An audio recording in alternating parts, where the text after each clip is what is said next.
Pace e bene, salam damai dan kebaikan. Judul renungan ini adalah menampilkan wajah Kristus yang sesungguhnya. Dalam Injil dikisahkan bagaimana orang Yahudi bertanya kepada Yesus tentang siapakah Yesus yang sebenarnya. Pertanyaan itu didasari oleh kebingungan mereka akan identitas Yesus yang sebenarnya. Lalu Yesus mengatakan, "Aku telah mengatakannya kepadamu, tetapi kamu tidak percaya." Yesus telah menunjukkan tanda-tanda yang menunjukkan bahwa Ia adalah Mesias.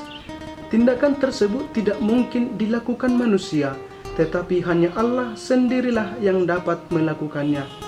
Karena melihat latar belakang dan Yesus tidak sesuai dengan harapan politik mereka, maka mereka menolaknya. Yesus menekankan kepada mereka bahwa Yesus adalah seorang gembala yang baik. Kedegilan hati orang Yahudi tersebut diakibatkan karena mereka bukanlah kawanan domba Yesus. Karena jikalau mereka adalah kawanan domba Yesus, maka mereka pasti mendengarkan suara dan mengenal Yesus. Sebagai gembala yang baik, Yesus menjamin bahwa domba-dombanya akan memperoleh kehidupan yang kekal karena tidak akan binasa dan tak seorang pun akan merebut mereka daripadanya. Dalam Kisah Para Rasul dikisahkan bahwa banyak para saudara telah tersebar kemana-mana setelah penganiayaan Stefanus. Mereka tidak hanya mewartakan sabda Allah kepada orang Yahudi, tetapi juga kepada orang bukan Yahudi. Hal itu kembali menegaskan bahwa Yesus tidak hanya datang untuk kelompok, agama, suku tertentu, tetapi seluruh umat manusia tanpa terkecuali. Berkat pernyataan Tuhan, karya kerasulan mereka memperoleh buah yang melimpah. Salah satunya adalah dengan bertumbuhnya umat di Antiokhia, yakni kota yang dihidupi oleh orang-orang bukan Yahudi. Setelah terbentuk jemaat tersebut, Barnabas datang mengunjungi, melihat dan menasihati mereka untuk tetap setia dalam imannya. Hendaknya kita juga sebagai orang beriman harus saling mengunjungi, melihat, menguatkan dan menasihati satu sama lain. Hal itulah yang menunjukkan bahwa kita memiliki satu iman. Di Antiokhia lah murid-murid itu untuk pertama kalinya disebut Kristen. Mari kita lihat bahwa Kristen pertama kali lahir bukanlah di antara orang-orang yang mengenal Allah, orang-orang yang mengenal kitab Taurat, orang-orang yang menyatakan hamba Allah, tetapi orang-orang yang pertama mengatakan Kristen adalah orang yang dinyatakan kafir dan tidak memuji Allah. Orang-orang Yahudi menolak Yesus karena mata hati mereka buta. Mereka melihat tetapi buta, karena Yesus tidak sesuai dengan persepsi dan apa yang mereka harapkan. Tetapi orang-orang yang tidak mengenal kitab suci malah lebih terbuka hatinya kepada sabda Allah.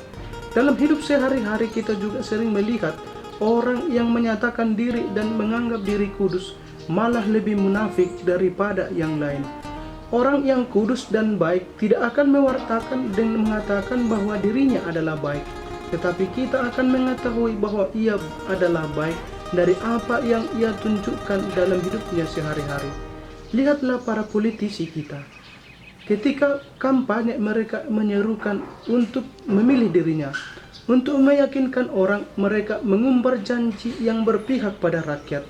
Tetapi ketika mereka terpilih, mereka seakan lupa bahwa janji itu pernah keluar dari mulut mereka. Orang yang cerdas adalah orang yang tidak termakan oleh perkataan orang. Ia tidak hanya melihat kata-kata manis itu, tetapi ia akan melihat apa yang telah ia lakukan selama ini. Apakah perkataannya itu selaras dengan apa yang ia lakukan? Yesus juga hari ini menguatkan kita para utusannya, bahwa ia akan menyertai kita dan tidak akan pernah binasa, tetapi memperoleh ganjaran di surga. Untuk itu kita harus setia dalam kesaksian kita sehari-hari, seperti yang dinyatakan dalam Kisah Para Rasul. Penderitaan dan aniaya tidak akan pernah mematikan iman kita.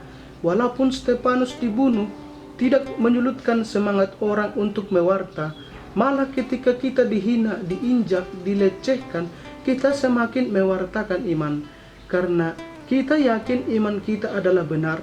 Karena iman kita itu adalah benar, banyak orang ingin membinasakannya, tetapi Allah tetap menyertai umatnya.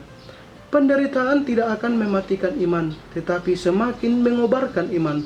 Kita lihat dalam hidup beriman kita saat ini, kita menyaksikan bahwa kita didiskriminasi, tetapi orang Kristen tidak pernah takut dan tetap menjalankan keyakinan imannya. Bahkan saya mengetahui bahwa banyak orang menjadi Kristen karena mereka melihat kesungguhan iman kita. Agar kita kuat menjalaninya, Yesus berpesan kepada kita untuk saling mengunjungi, saling menguatkan, dan saling menasihatkan. Ketika kita dalam situasi sulit, dukungan saudara kita sangat berharga dan kita butuhkan. Jangan sungkan menegur dan menasihati saudara kita agar ia tidak jatuh pada jalan yang salah. Itu adalah bukti kepedulian kita sebagai pengikut Kristus. Namun kita diingatkan juga agar kita sungguh menampakkan wajah Kristus yang sesungguhnya. Kadangkala orang yang tidak mengaku diri sebagai Kristen malah lebih mengamalkan ajaran-ajaran Kristen. Walaupun orang di Eropa yang menyatakan diri tidak beragama, mereka sangat toleran, menaruh cinta kasih terhadap sesama, rela membantu sesamanya, tidak memfitnah saudaranya, berdamai dengan tetangganya, tidak menjelekkan agama lain, mau berkorban demi kebaikan bersama, melakukan amal dan cinta kasih. Nah, kita yang mengaku Kristen seringkali melakukan hal yang sebaliknya. Untuk itu, marilah kita merenungkan sabda Tuhan hari ini. Semoga kita semakin mampu menampilkan wajah Kristus bagi orang di sekitar kita. Semoga pace e bene.